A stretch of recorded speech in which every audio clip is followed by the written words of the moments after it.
La democrazia è bella perché è varia. Il 31 maggio si potrà scegliere fra il Veneto che guarda avanti, il Veneto di Zaia, quello concreto, onesto, pulito, e il Veneto di Alfano, di Quagliariello, di Mastella.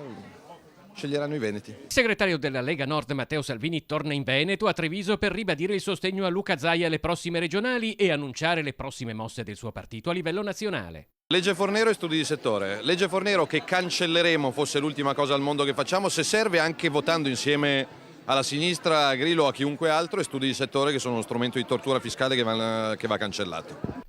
Luca Zaia, intanto, impegnato in quest'ultimo scorcio di legislatura ad affrontare l'emergenza profughi in Veneto, ribadisce con fermezza la linea della regione sui nuovi arrivi. Siccome ho l'impressione che qualcuno non abbia ancora ben capito che è no, è ancora più no, anche nella volontà di rappresentare tutti quei sindaci e anche quei prefetti che hanno detto di no. Abbiamo 514.000 immigrati in Veneto e quindi prima dobbiamo pensare a quelli che già abbiamo, dei quali fra l'altro 42.000 sono senza lavoro.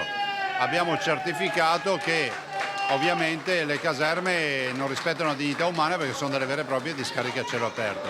Quindi noi abbiamo già dato, facciano con chi deve ancora dare, ma soprattutto aiutiamoli a casa loro.